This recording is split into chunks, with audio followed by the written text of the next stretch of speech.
Okay, one of my favorite things to decorate for Christmas are these ornaments, and oh my gosh, I found the most beautiful sugars that I want to show you guys. So my dream Christmas would be a pink, all pink and white and silver and gold, sparkles everywhere. I just want to do it one time. So we're going to create this beautiful little pink rose gold ornament set that I just can barely wait for. Okay, so the first thing that I'm going to do is get a lid so that we can dump the sugars on. But this rose gold sanding sugar by Wilton is my new obsession. So I'm gonna sprinkle it on there, pretty fully cover that. And then I'll show you that if you just kind of scrape this off, it is so fine and so metallic that it does stick to the cookie a little bit, especially a nice freshly baked cookie that's still warm and moist with butter. And we've got this beautiful strip here in the middle.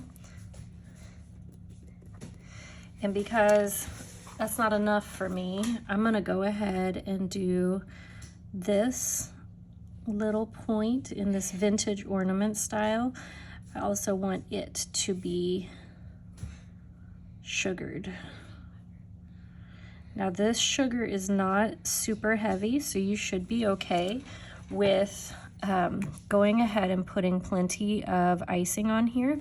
Remember, sometimes the sugars and sprinkles are heavy, and so they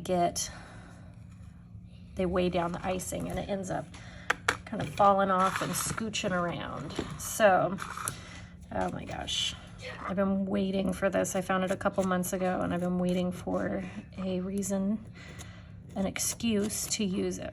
So I'm just kind of scraping this off a little bit so that when I put my other icing on, it is going to, excuse me, it is going to stick well enough.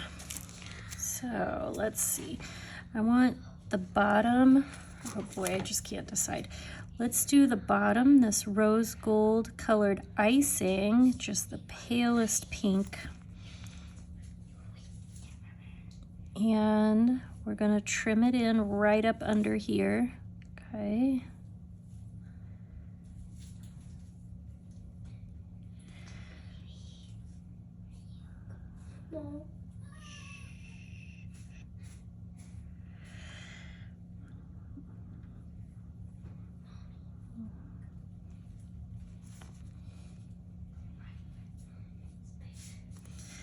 Okay, I'm gonna trim my hole. I don't feel like this is as efficient as I want it to be. It's always the fight between having a small enough hole to do the details that I love versus an efficient flood. So that's my fight.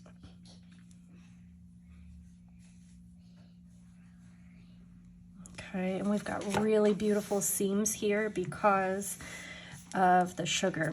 And I'm going to just do a very simple wet on wet line right here. Okay, let's see, even with my lid, I still got quite a bit of mess. I'm going to come back up here and do the top. And this is just finishing off the bulk of the ornament. So we're going to trim right up next to that.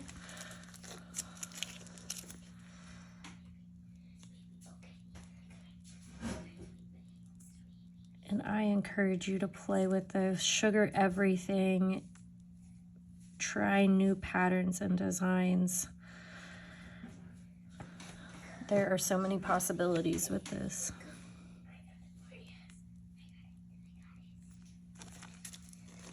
Okay, let's get this one in. And then to bring it all together, I'm going to also do a pink line on top.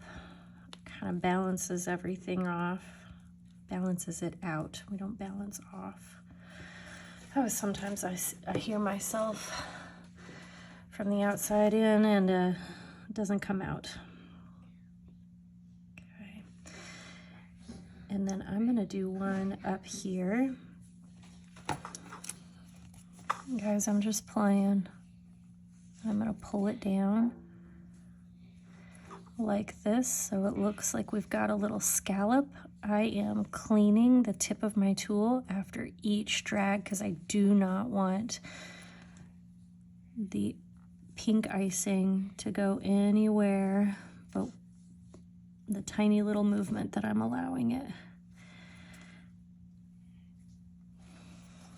Okay, and at this point, I think I'm gonna pull it up too. So I'm going to meet each on each side.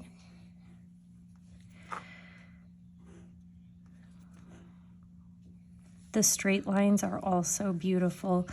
There's something to be said for the simple straight lines, but I have a hard time with that sometimes, guys. I think some of you know me better by now. And give me just a second. I'm gonna go get my silver dragees.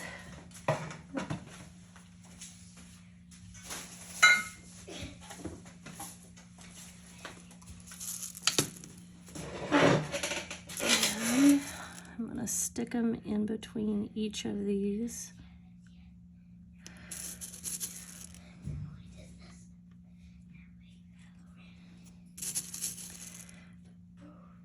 And I'm not cheating with my tweezers, guys.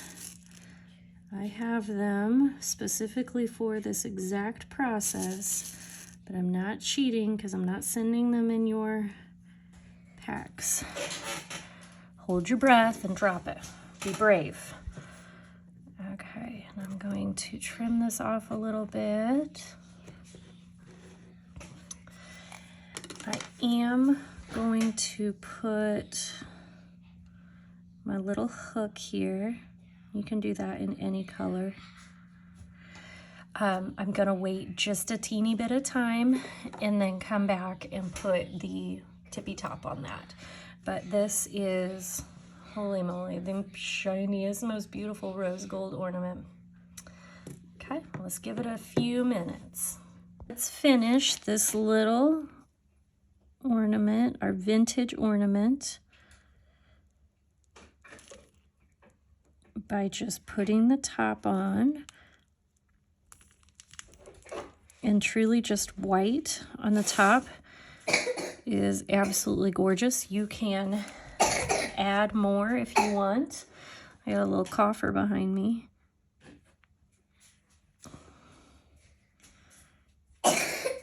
I am showing you what these additions look like. You decide if you want to continue and add those or if you want to just stop and be done. Okay, so this I added on after it was crusted. This was a quilted technique in which gave us this seam, but I did put a wet on wet up there, and this ornament is done.